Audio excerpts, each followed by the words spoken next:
Oke, selamat pagi, eh, adik-adik. Hari ini kita akan coba mulai pembelajaran kita untuk akuntansi keuangan lanjutan.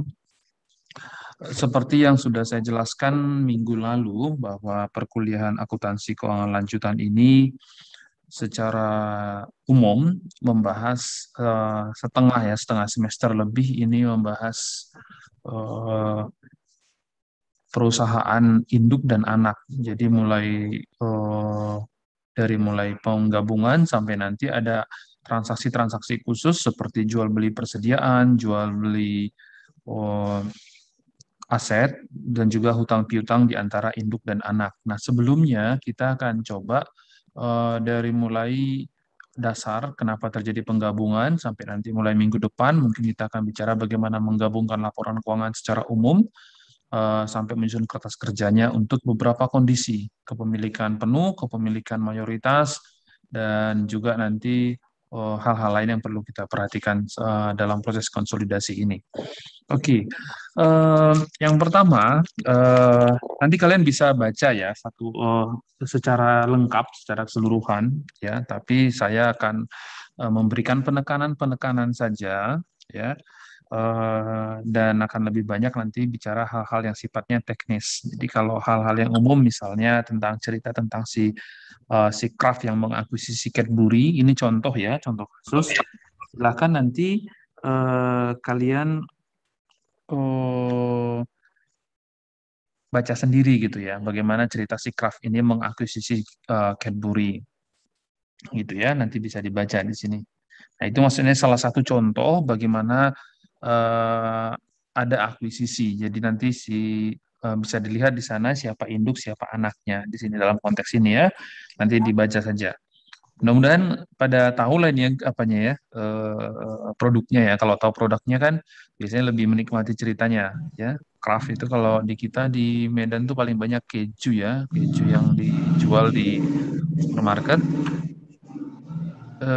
Sebentar, ini ada yang suaranya. Adila Fitri, ntar saya mute. Oke, sudah di mute ya. Oke, itu ya. Nah, kemudian nanti bisa dibaca ini learning objective-nya. Nah, sekarang saya coba menjelaskan apa sih yang dimaksud dengan complex business structure. Jadi kalau saat ini adik-adik, banyak perusahaan besar itu sudah punya struktur bisnis yang sangat rumit. Rumitnya itu maksudnya bukan di dalam perusahaan itu strukturnya bercabang-cabang ya, ada manajer, ada direktur, ada lagi asisten manajer, bukan itu maksudnya. Maksudnya adalah perusahaan itu saling terkait satu sama lain dengan perusahaan lain ya. Jadi walaupun secara legal dia adalah perusahaan-perusahaan yang terpisah, katakanlah misalnya BCA dengan Jarum itu terpisah tapi kan pemiliknya sama. Atau misalnya Telkom memiliki banyak anak usaha seperti Telkomsel, terus juga mereka punya perusahaan yang ngurusin tower. Nah, itu semua saling saling terkait satu sama lain perusahaan itu. Jadi strukturnya menjadi rumit. Maka kalau kita membayangkan seperti silsilah keluarga, itu ada ayah, ada anak, ada cucu, nanti cucunya itu juga saling punya sepupu kan? Kalau bapak mereka abang adik gitu, jadi sepupuan gitu. Nah, seperti itu juga kira-kira di dalam konteks perusahaan. Bahkan sampai cicit ada. Ya, kalau kemarin adik-adik mengikuti cerita ketika Pak Erick Thohir baru menjadi Menteri BUMN, dia merampingkan banyak perusahaan-perusahaan anak yang dimiliki oleh perusahaan BUMN. Jadi sampai nanti kalau kalian eh, searching di googling ya, ada sampai nama perusahaan itu PT Garuda Tauberes. Nah, kalau nggak salah gitu deh namanya ya. Nanti bisa dicari deh. Jadi itu cicit kalau nggak salah ya, cicit perusahaan dari Garuda Indonesia. Jadi banyak yang bisa dilihat. Ada juga Garuda Manufacturing, ada juga yang ngurusin makanan dan lain-lain. Itu eh, banyak sekali struktur bisnis yang semakin rumit satu sama lain, gitu ya. Jadi nanti boleh dilihat ya di perusahaan yang kalian coba analisis, itu juga kepemilikannya seperti apa. Anaknya berapa sih mereka? Anaknya mereka punya anak lagi nggak gitu. Sedapat mungkin kalian melakukan analisis ya, semampu kalian. Oke, jadi itu ya struktur bisnis yang rumit. Memang selama pembelajaran kita ke depan, kebanyakan kita hanya membahas strukturnya itu satu sih ya. Artinya satu induk perusahaan ke anak perusahaan dah gitu aja. Karena kalau strukturnya rumit nggak selesai nih mata kuliah kita gitu. Jadi contoh-contoh kita nanti yang akan kita ikuti sampai 48 itu penuhnya satu perusahaan ke perusahaan yang lain. Nah, kenapa terjadi struktur yang rumit tersebut? Karena ada ekspansi bisnis yang besar, ya enterprise expansion. Jadi ketika sebuah perusahaan membesar, ya dia kemudian semakin membesar seperti itu ya, dia akhirnya mendirikan anak-anak perusahaan untuk berbagai tujuan. Gitu. Tujuannya misalnya eh, berpindah industri itu yang pertama ya, berpindah industri. Misalnya tadinya dia perusahaannya oh, perkebunan. Sorry, bukan berpindah industri sih yang pertama. Ekspansi vertikal dan horizontal. Jadi tadinya dia misalnya perusahaan perkebunan, sawit gitu ya. Lalu kemudian dia membuat perusahaan yang membawahi pabrik kelapa sawit. Berarti itu vertikal ya. Kemudian bisa juga dia membuat perusahaan ekspedisi kelapa sawit, itu juga masih vertikal, ya.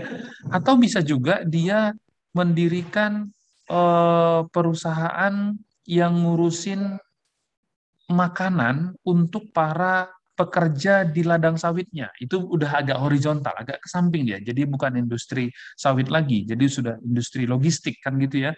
Dan lain-lain dan lain-lain. Artinya eh, itu terus berkembang, diawali tadi dari integrasi vertikal ke bawah dan ke samping, sampai pada ekspansi yang tidak lagi berhubungan dengan industri itu, tetapi dia misalnya udah banyak uangnya, nganggur uangnya, ya sudah, industri kelapa sawit pindah ke industri properti, pindah ke industri perbankan. Jarum juga begitu ya, dulu punya Jarum, baru punya BCA, sekarang punya Blibli, itu kan satu kepemilikan ya, kalau adik-adik belum tahu bisa di searching, Jarum, BCA, Blibli itu satu kepemilikan. Artinya ekspansinya itu akhirnya kemana-mana, karena modal dia terus bertambah. Ya, itu yang kadang-kadang orang bilang, ya itulah efek kapitalisasi ya, sistem kapitalisasi akhirnya menumpuk di satu orang. Oke, nah perkembangan itu membuat akhirnya perusahaan tuh jadi punya anak, cucu, cicit, sepupu, gituan ya, gitu. Jadi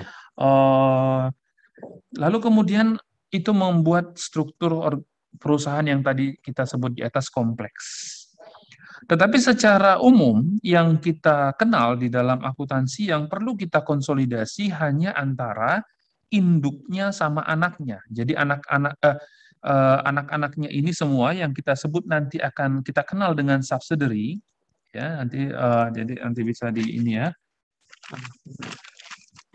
Subsidiary ini ya itu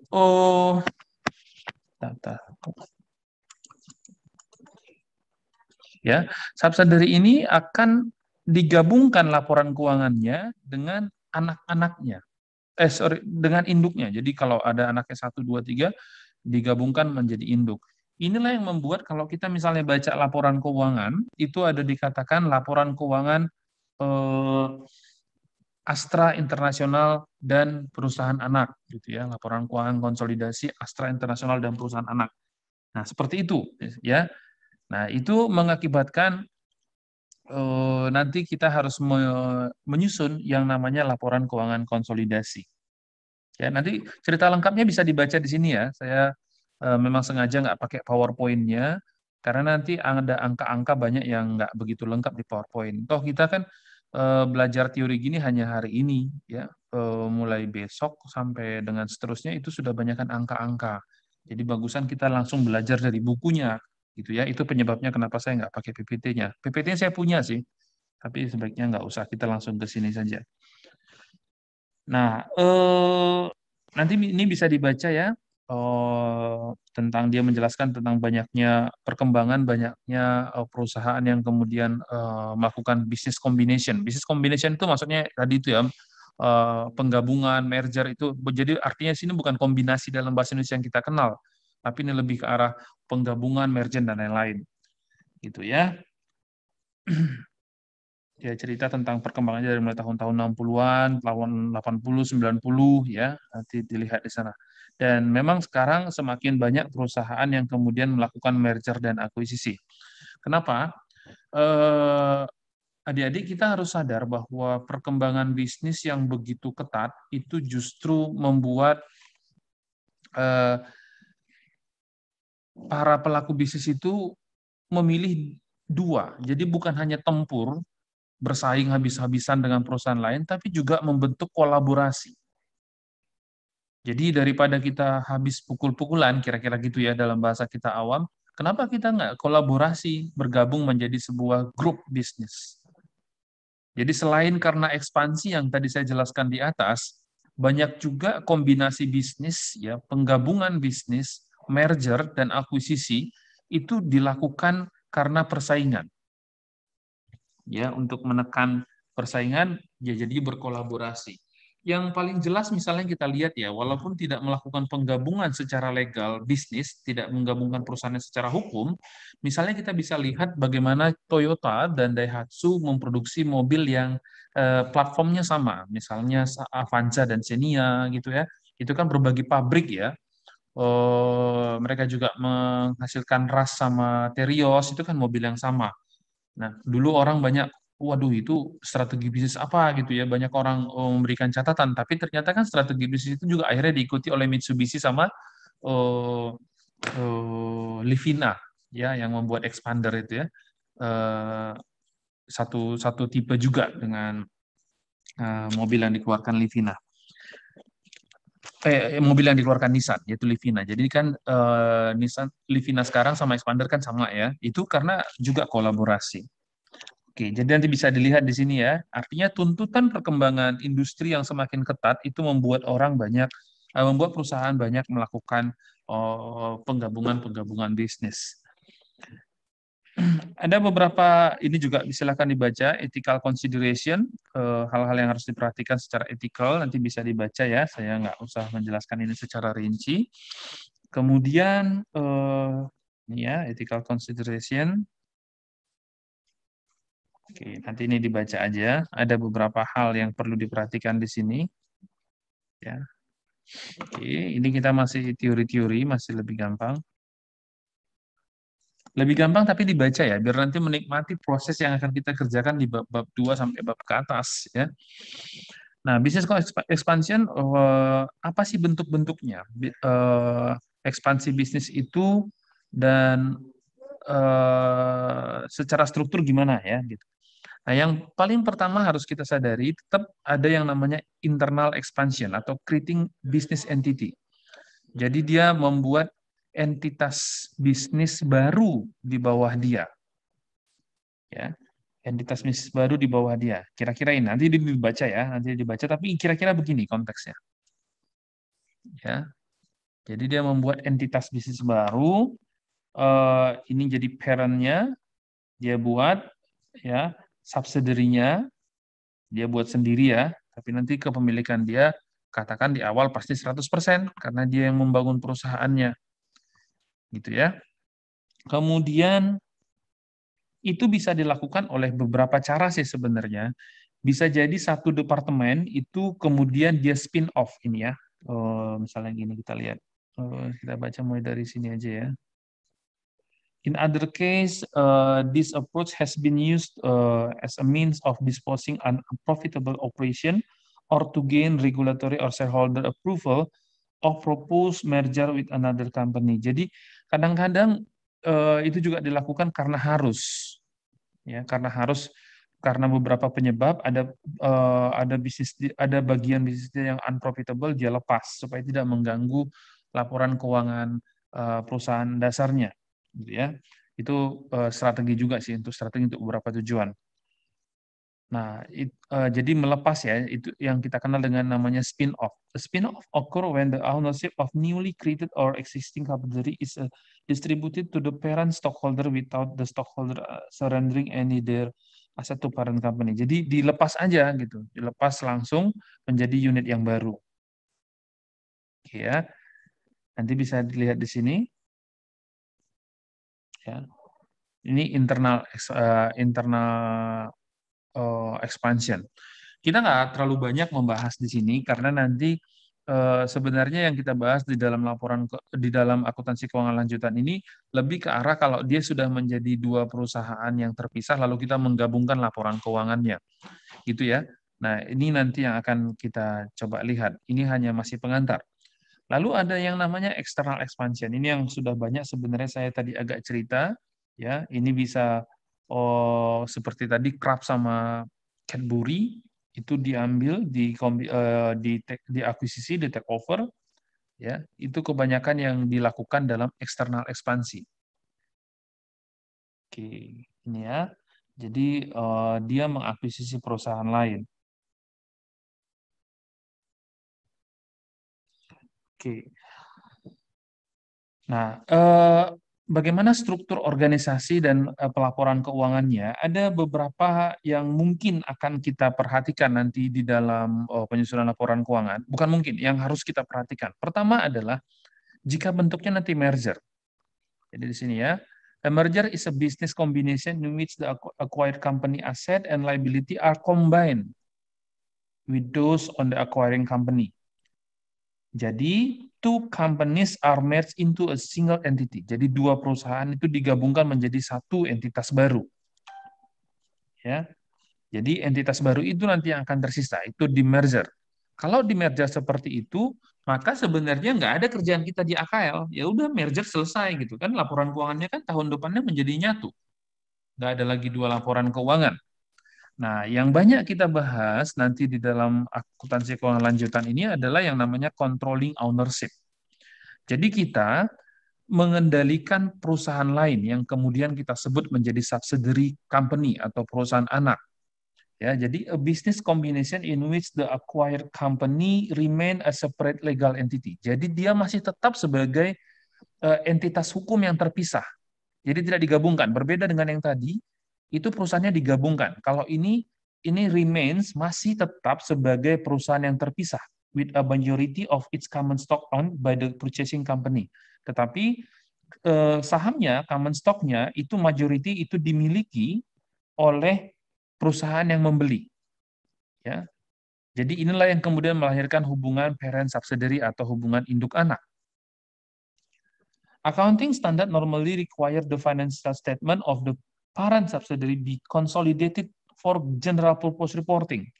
Jadi hampir semua perusahaan hampir semua negara mensyaratkan bahwa laporan keuangan harus disusun oleh oleh induk. Ya, laporan keuangan konsolidasi harus disusun oleh induk untuk mengkonsolidasikan anak-anaknya semua. Ya, the treatment is the same if subsidiary is created rather than purchase. Ya. Jadi harus dilakukan seperti itu. Oke. Nah, ada juga kepemilikan yang kita non-controlling ownership. Jadi kepemilikan kita tidak mengontrol. Itu nanti kalau kita lihat, itu kepemilikannya, kalau controlling ownership itu kan dari 50 sampai 100% kepemilikannya, ya. Dari 51 sampai dengan 100 itu berarti kita mengontrol. Kalau non-controlling ownership ini dua kondisi yang mungkin. 0 sampai 20 itu disebut dengan unsignificant controlling. Kalau 20 sampai 50 kita sebut dengan significant controlling ownership. Jadi kalau dia di bawah 50, kita tidak punya kewajiban untuk menyusun laporan keuangan konsolidasi. Maksudnya induk ya. Induk tidak punya kewajiban untuk menyusun laporan keuangan konsolidasi. The purchase of less than majority interest in another corporation does not usually result in a business combination or controlling situation. Jadi dia tidak menjadikan dia menjadi pengontrol. Maka kalau dia tidak mengontrol, dia tidak punya kewajiban untuk melakukan penyusunan laporan keuangan konsolidasi. Nah, itu ya, jadi ada 3 nih ya yang secara hukum ya bisa perluas struktur organisasi ketika ekspansi eksternal ya, merger, perusahaan kita sebagai pengontrol dan juga non-controlling ownership, kita sebagai perusahaan yang memiliki sebagian saham tetapi tidak mengontrol. Yang keempat, ada yang namanya other beneficial interest. Ini dia nggak ada memiliki saham, tetapi secara nyata dia punya pengaruh signifikan atas satu perusahaan tertentu. Ini situasinya agak jarang terjadi sih ya, dan ini tidak nyambung dengan urusan kita di AKL.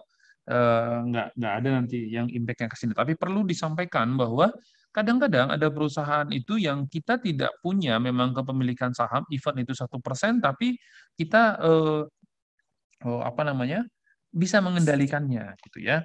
Jadi bisa dibaca secara lengkap di sana.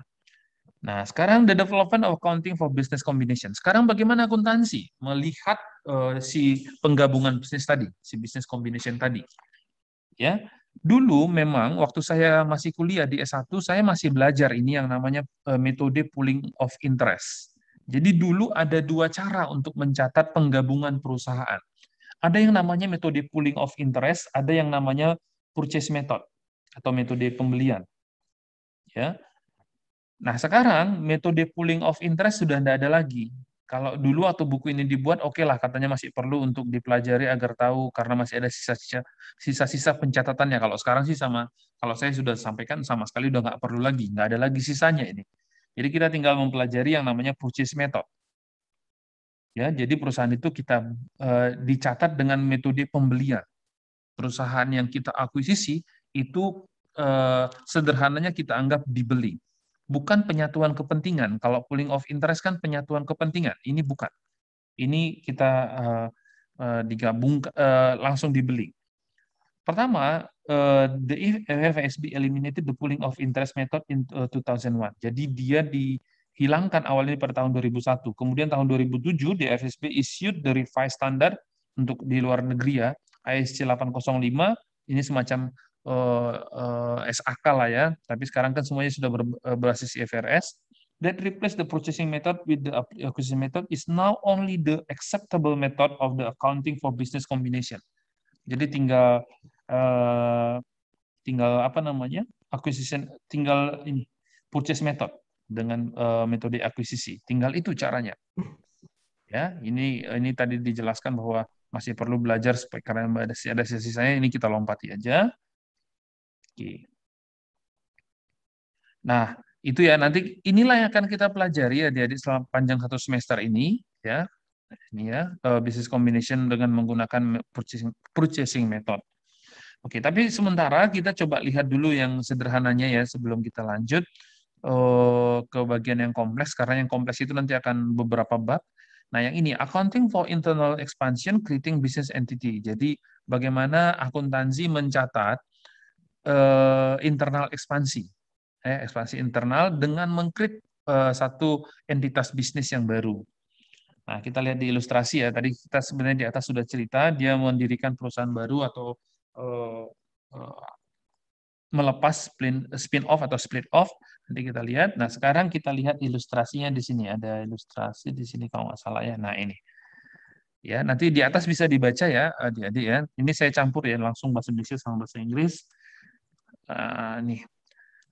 Sebagai ilustrasi untuk mengcreate atau menciptakan satu entitas, asumsikan bahwa Allen Company mengcreate subsidiary. Dia menciptakan anak perusahaan yang namanya Blaine Company and transfer the following asset to Blaine in exchange for all 100.000 lembar saham. Jadi dia mentransfer aset-aset ini dan nanti itu dinyatakan sebagai 100.000 lembar saham di dalam common stock-nya ya. Jadi dia kasih itu nanti dikonversi bahwa itu dinyatakan dalam 100.000 lembar saham.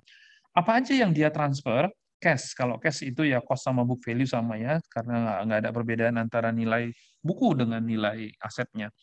Dia kasih 70.000 uang ke anak perusahaan yang baru dia berdirikan. Inventory dia kasih 50.000, cost-nya 50.000 dan memang dicatat 50.000, lalu dia kasih tanah yang nilainya 75.000, dia kasih bangunan yang nilainya 100.000 tapi book value-nya tinggal 80.000, dia kasih equipment yang waktu pembelinya nilai 250.000 tapi sudah didepresiasi sehingga book value-nya 160.000. Sehingga total nilai yang dia kasih ke si Blaine ini, perusahaan baru yang menjadi anak perusahaannya itu adalah 435.000. Gitu ya. Ini yang dikerjakan. Nah, kemudian ini ya. Kemudian ini yang kemudian kita harus dia catat di dalam apa namanya, di dalam pembukuan dia. Jadi ini cash-nya dicatat 30 apa namanya 70.000 dipindah ya. Ini ke sini ya, inventorinya ke sini ya, dan seterusnya gitu ya. Land-nya juga 75, buildingnya lihatnya 100 ya. 100 dia ambil nilai cost-nya dipindahkan ke sini. Equipment-nya juga tetap ya dipindahkan ke sini, tetapi untuk mengimbangi ini kan 100 dengan 80 ya, harusnya kan 80 harusnya yang dicatat kalau kita mau nganggap fair kan harusnya 80 gitu ya. Ini juga harusnya 160 dong gitu nyatatnya gitu kan, nggak fair kalau kalau gitu. Tapi untuk mengimbangi itu kemudian dicatatlah accumulated depreciation-nya 110. Ini untuk menetralisir si angka 100 dan 250 ini kan 350 ini ya ditambah ya 350 ini ditambah 22. Nah, kalau ini kan kenyataannya kan 80 tambah 160 kan ini 240 ya. Nah, dari sinilah ininya jadi 110 accumulated depreciation-nya. Itu ya ininya. Jadi dilakukan dengan cara seperti itu mencatatnya. Inilah yang dicatat oleh si Allen. Ya, perhatikan ya, ini pencatatan Allen. Ya. Jadi ini bukunya si Allen. Ya. Oke, kemudian dia, nah ini ya, kemudian si Blaine nyatatnya kayak gini, dia terima cash 70, inventory 50, lens dan lain-lain. Ya, hampir sama seperti ini ya. Nah, kemudian yang mau kita jelaskan adalah bahwa kepemilikan tersebut dinyatakan dengan common stock yang nilainya itu 2 per lembar, dan katanya diterbitkan 100.000 lembar kan, 100.000 lembar, maka kepemilikan ini adalah $2 per lembar, ada informasi di atas, dikali dengan 100.000, maka pemilikannya 200.000. Sementara ini semua nilainya nanti tambahkan 70 tambah 50 tambah 75 tambah 100 tambah 250 dikurangi 110, itu kan nilainya nanti entah berapa lah itu ya, dikurang 110 nilainya itu 435 harusnya gitu lah ya, karena 200 tambah 235 ya. Nah, nilainya ini kan semua nanti ini 535 kalau nggak salah ya, nanti coba dicari, dikurangi sorry 5, harusnya 545 ya, 545 ini kurang 110 jadi 535 ya. Ya, kurang 510. Nah, selisihnya itu supaya balance itu kita anggap sebagai additional paid in capital. Jadi additional paid in capitalnya 235. Ke dalam bahasa Indonesia ini disebut dengan kelebihan modal disetor. Ya. Tapi udahlah kita bahasa Inggris aja ya. Kelebihan modal disetor. Itu ya, common stock-nya seperti itu. Perhitungan stoknya. Jadi kalau belum balance, maka kelebihan itu kita anggap langsung menjadi additional paid in capital. Ini. Oke ya. Nah, kemudian accounting, ini yang sebenarnya mau kita kerjakan. Bagaimana kita melakukan accounting for external business expansion untuk yang external business sekarang. Nah, secara hukum, ini kita bagi-bagi lagi ya adik-adik ya. Nah, ada 3 primary legal form, ada 3 bentuk hukum yang biasa digunakan untuk business combination. Pertama adalah statutory merger, ya. Is a type business combination in which only one of the combining companies survive and the other lose its separate identity. Jadi satu aja yang survive, nanti ini seperti yang kemarin tadi kita lihat sebagai merger. Nah, kita nggak akan banyak bahas itu, ya. Itu hanya sekali selesai langsung digabung, tidak ada laporan keuangan konsolidasi setelahnya. Kemudian ada yang namanya A statutory consolidation is a business combination in which both combining company are dissolved. Jadi dia melebur, ya, dissolve itu melebur, and the asset liability of both company are transferred to newly created company. Jadi kalau tadi ini merger satu perusahaan lama bertahan, yang lain menggabungkan diri, ini sekarang adalah new company. Ya, statutory consolidation. The operation of the previously separate company are carried out in single legal entity, dibawa menjadi satu entitas hukum tunggal baru, gitu ya. Nah, itu juga nggak banyak kita bahas. Yang akan banyak kita bahas adalah stock acquisition. Seperti yang akan kita pelajari dalam sampai hampir setengah semester lebih ya. A stock acquisition occur when a company acquire the voting share. Jadi dia mengakuisisi saham berhak suara ya, istilahnya voting share ya, berhak suara, sehingga kalau dia mengakuisisi 51%, maka dia memiliki hak suara 51%. Itu maksudnya voting share of another company, and two company continue to operate as separate. Ini yang kata kuncinya ya. Jadi kedua perusahaan itu terus berlanjut operasi secara terpisah. Ya, secara terpisah. Jadi kalau misalnya perusahaan A mengambil perusahaan B kepemilikan sahamnya, si perusahaan B-nya tetap jalan, ya. Company continue operate as separate but related legal entity. Jadi secara legal dia berhubungan tetapi tetap terpisah. Because neither of the combining company is liquidated, the acquiring company account for ownership interest in another company as an investment. Jadi karena perusahaan itu sudah diliquidated lah ya, diambil alih, maka perusahaan yang mengakuisisi, the acquiring company account, itu nanti akan timbul yang namanya akun investment. Ini ya, akun investment. Jadi di perusahaan yang mengakuisisi akan muncul akun investment. In stock acquisition, the acquiring company need to acquire all the company of stock gain control. Jadi dia mengambil alih semua. The relationship that is created stock acquisition is referred to parent subsidiary relationship. Ini akan kita pelajari sepanjang satu semester ini. Okay. A parent company is one of the control. Jadi perusahaan induk adalah sebuah perusahaan yang mengontrol perusahaan lainnya. Ya. Jadi yang kita sebut tadi di atas, dia adalah controlling ownership. Jadi harus di atas 50. Kalau di bawah 50, dia tidak perlu menyusun laporan keuangan konsolidasi karena dia tidak kontrol penuh. Ya. For general purpose financial reporting, a parent company and its subsidiary present consolidated financial statement that appear legally is the companies but had actually merged into one. Jadi harus digabungkan semua menjadi satu laporan keuangan konsolidasi. Oke. The legal form of business combination, the substance of the combination agreement, the circumstance, oke, ini bisa dibaca nanti ya. Nah, method of effecting business combination. Nah, ini gambaran yang tadi ya, kalau ini satu merger, AA company, BB company menjadi perusahaan baru yang namanya AA company. Kalau yang satu consolidation, di AA company, BB company menjadi CC company, jadi perusahaan baru. Kalau ini tidak, AA company sama BB company tetap jalan, tetapi ini sekarang memiliki si BB company secara majority, gitu ya. Nah, acquisition of assets, oke. Ini oke. Jadi secara umum memang kombinasinya, penggabungan bisnisnya bisa dilakukan dengan akuisisi aset. Jadi aset yang digabungkan. Tetapi dalam perusahaan yang industri yang modern sekarang ini, kebanyakan adalah dengan mengakukan akuisisi of stock. Acquisition of stock. Jadi stoknya itu yang diakuisisi menjadi milik dari perusahaan induk. Ini ya. Ini. Jadi kalau di atas 50% itu gimana gitu ya kepemilikannya. Yang pasti di atas 50 kita baru memiliki. Nah, sekarang bagaimana sampai itu selesai dulu ya, adik-adik. Ini kan masih bab pengantar ya. Sampai itu kita cut dulu.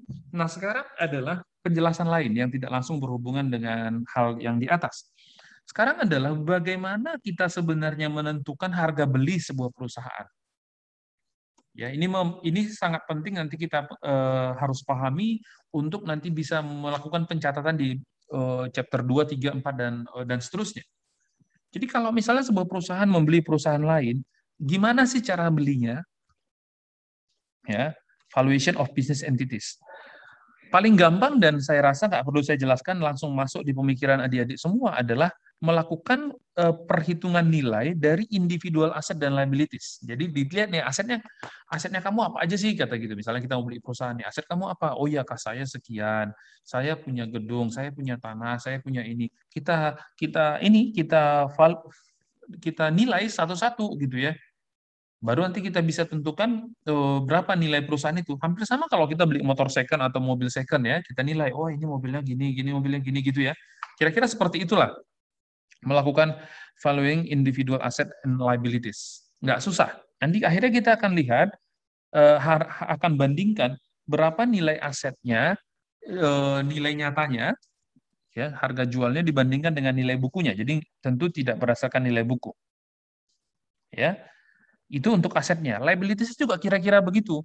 Loh Pak, liabilities emang hutang bisa beda antara yang dicatat dengan kenyataan? Bisa, sangat mungkin. Walaupun tidak sebesar aset perbedaan nilainya ya. Kalau aset itu, misalnya mobil nilai bukunya 300, bisa jadi nilai pasarnya tinggal 240 gitu ya. Atau kalau tanah kebalikannya, tanah nilai bukunya katakan 1 miliar, tapi kenyataannya bisa 1,5 miliar atau lebih gitu ya. Jadi akan ada perbedaan yang besar di nilai aset antara pencatatan nilai buku dengan nilai fair value, istilahnya fair value ya, atau market value. Nah, jual beli perusahaan tentu dilakukan pada market value. Maka kita harus melakukan valuing, ya, penilaian atas seluruh individual asetnya. Tetapi hal yang sama juga terjadi pada liabilities. Liabilities itu juga bisa berbeda nilai antara nilai buku dengan nilai pasar, tapi nggak terlalu jauh berbeda. Misalnya sebuah obligasi yang diterbitkan oleh perusahaan, nilainya tidak selalu sama dengan nilai buku obligasi tersebut dicatat. Baik yang diterbitkan oleh perusahaan itu. Ya, kalau diterbitkan perusahaan itu kan berarti itu liability-nya ya.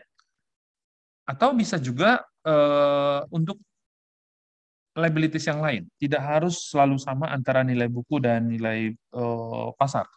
Di sini ada sih dijelaskan sedikit ya. Sebagai contoh, for example, ada obligasi yang berbunga 6% berjangka waktu 10 tahun dan bernilai nominal 100.000, membayar bunga secara tahunan, paying interest annually, had been issued a parfait 3 years ago. Jadi dia dijual pada nilai parnya, berarti dia dijual 100.000 pada 3 tahun yang lalu. And the current market rate of the interest rate for the same type security is 10%. Jadi bayangkan, waktu dia terbit itu pakai 6%.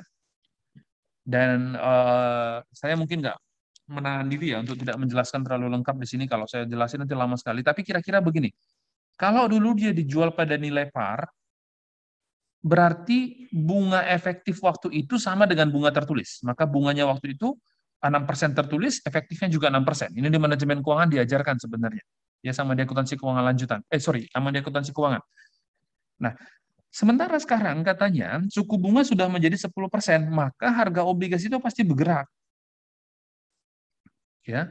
Jadi kalau dulu dia berjangka 10 tahun 6%, dijual pada nilai par, maka waktu itu suku bunga pasti 6%. Sekarang bergerak jadi 10%, maka obligasinya ini akan bergerak harganya dan pasti turun. Kenapa? Karena dulu obligasi ini bisa dijual 100.000 ketika suku bunga 6% dan obligasinya memberikan bunga 6%. Sekarang bunga di luaran itu udah 10%, kan obligasinya jadi terasa murah kan. Wah, dia cuma ngasih bunga 6% loh, nggak laku loh obligasi itu, kira-kira gitu ya. Maka ini jadi nilainya jadi 80 nih. Perhatikan 80. Ini hanya contoh ya, contoh bahwa obligasi pun nilainya bisa berubah kira-kira gitu. Nah, intinya adalah ketika kita melakukan akuisisi, maka seluruhnya harus kita nilai ulang individual asetnya. Ya, satu-satu, termasuk juga liabilities-nya gitu. Itu satu penilaian yang harus dilakukan. Nah, sekarang ada penilaian lain yang justru sekarang paling banyak digunakan, ya, paling banyak digunakan, yaitu penilaian, sebentar ya,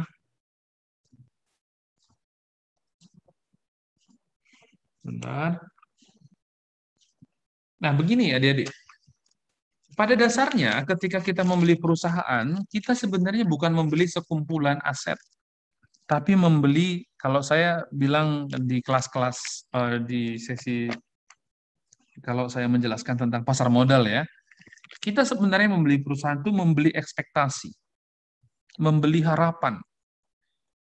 Jadi, kalau misalnya barusan ini, kalau adik-adik ikutin perkembangan IPO dari Bukalapak ya, saham Bukalapak itu kan kemarin dijual sekitar 1,5 minggu yang lalu kan, itu dijual di harga 850 ya, 850 rupiah per lembar.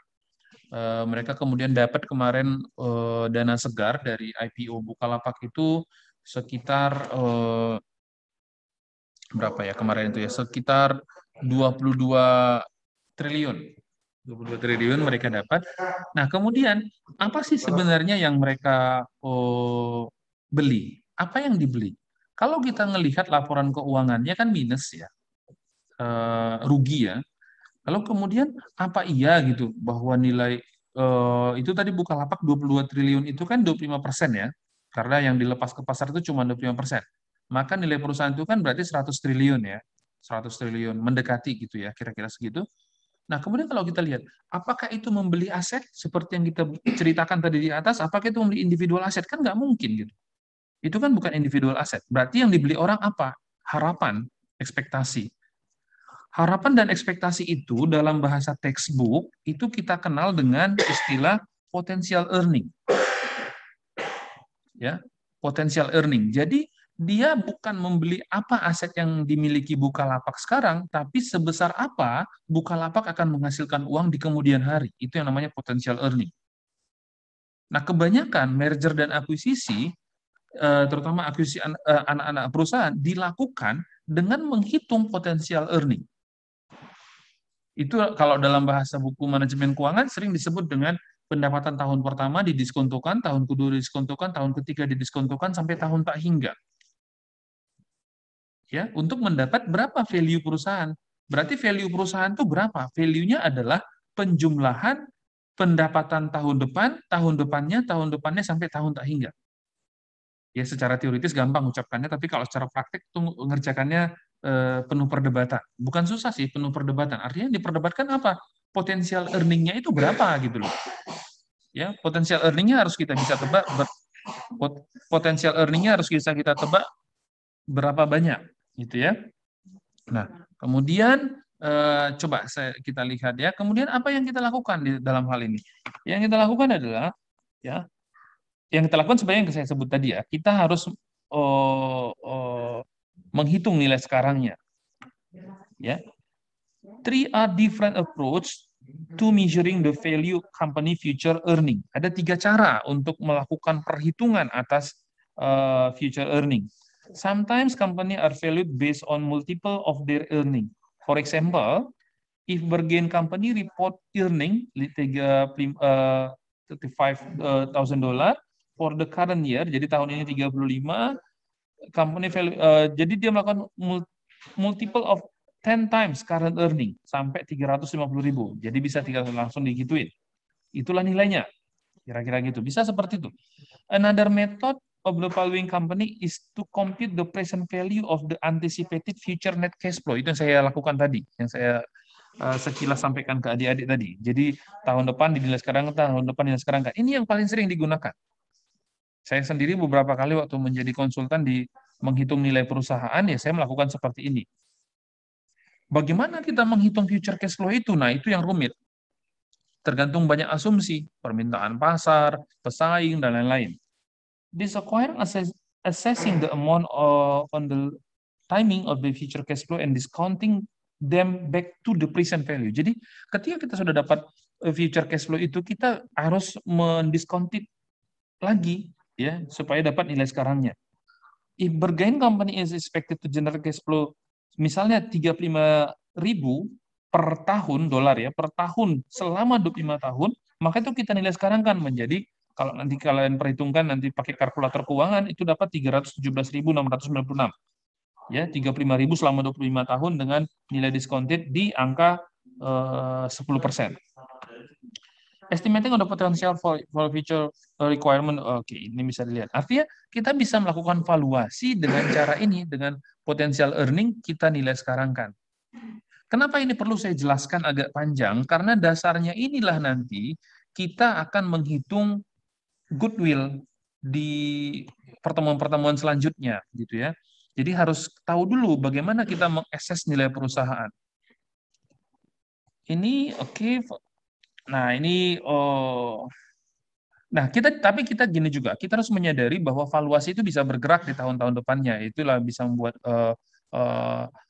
kerugian atau apa gitu ya. Yang pasti kita harus menyadari bahwa ada resiko turun naik dari valuasi yang kita buat. Kalau valuasi kita bisa benar 100% kan kita udah mirip Tuhan ya, kalau itu ya nggak mungkin gitu. Artinya valuasi yang kita lakukan sekarang itu bisa jadi berubah di masa yang akan datang. Itu yang kita kenal dengan fluktuasi nilainya.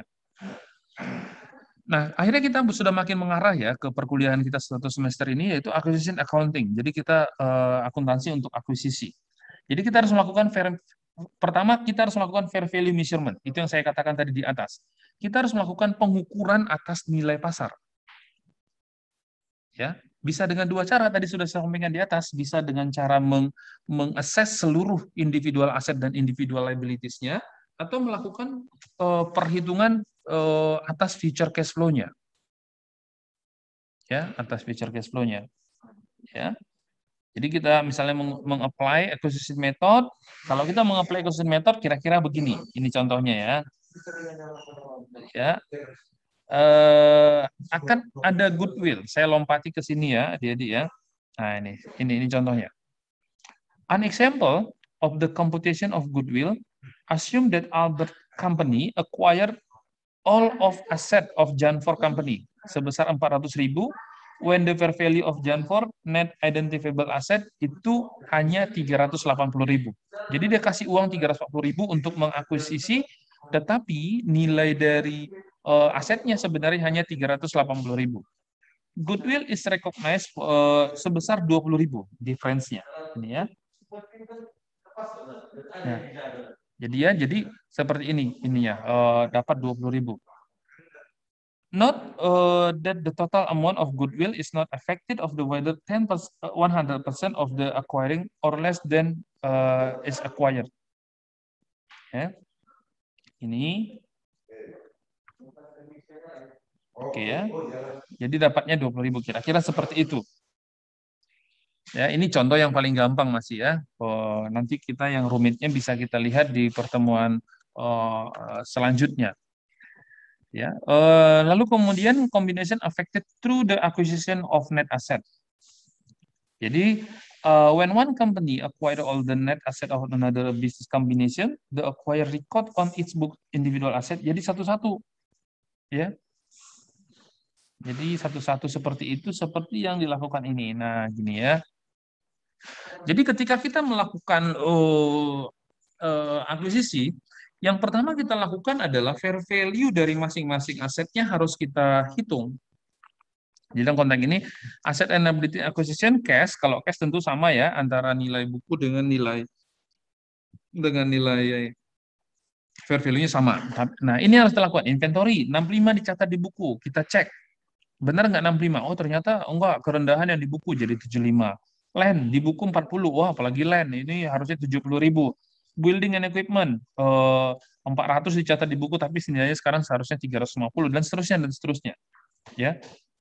Tapi sebenarnya di sini building and equipment kan 400, ini kan harus dikurangi dengan accumulated depreciation 150 sehingga selisihnya adalah 80.000 ya.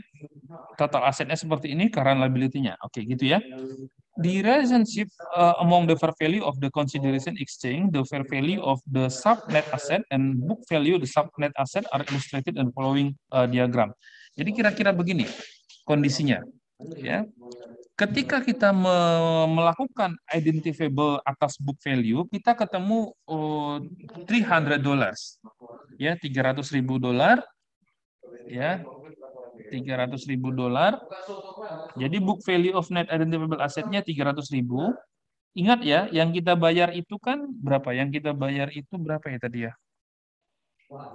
Oke. Lalu kemudian excess fair value-nya 210, goodwill-nya 100. Jadi fair value consideration-nya itu 300 tambah 210 tambah 100 itu 610. Ya, 610. Sebentar, saya agak miss tadi dikit ya.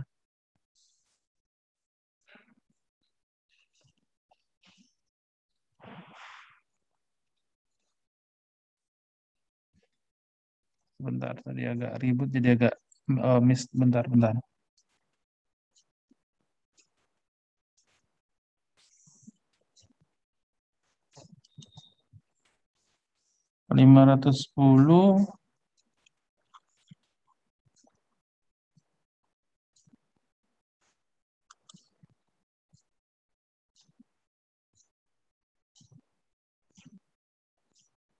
Oh, sorry. Ini contohnya ada berbeda ya, Pak ya.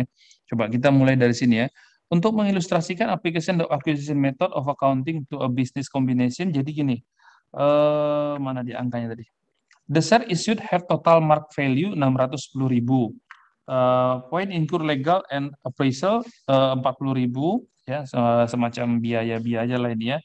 Dan ada juga 25.000 untuk biaya-biaya. 610 ya, 610 di relationship consideration-nya kira-kira ini ya. Udah ketemu tadi asetnya fair value-nya 620 dikurang 110, 510 ya. 510. Nah, ini ya, 510 itu diperoleh dari 300 sudah 300 sampai 210, 510 di sini ya. Sementara dia bayar 610 sehingga ada goodwill sebesar 100.000 yang dicatat sebagai goodwill. Ini kira-kira contohnya kalau kita menggunakan pendekatan di atas tadi. Itu ya. Kemudian dicatatlah expense tadi, expense penerbitan sahamnya ya. Ini 40.000 dengan 20.000. Ya, 40.000 dengan 25.000 ya, di sini ya 40 dan 25 di sini. Nah, on the date of combination point record the acquisition of SAP with the following entry. Jadi ketika diakuisisi ini yang diperoleh oleh si cash and receivable diperoleh dia ya, si induk dia jadi milik dia, inventory tambah land, building, patent, dan dia mengakui adanya goodwill. Ada current liability, common stock, additional paid-in capital, deferred stock issue. Ini dua apa namanya 45.000 tadi ini untuk bebannya, beban penggabungan. Ya, ini nanti kita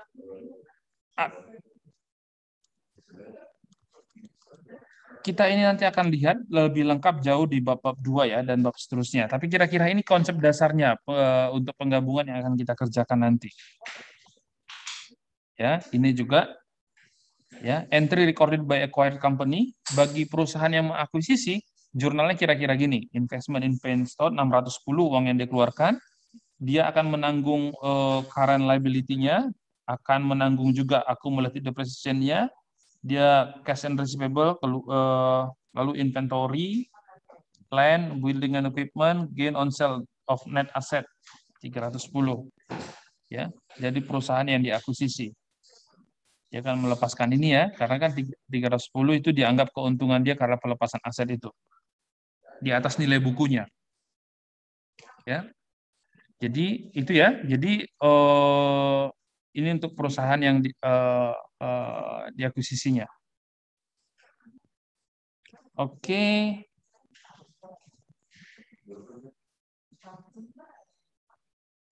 Saya rasa itu dulu ya. Nanti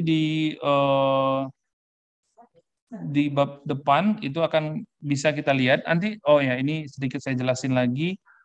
Bargaining power ini adalah gimana kalau dia membeli perusahaan itu sedikit lebih besar, sedikit lebih murah daripada nilai bukunya.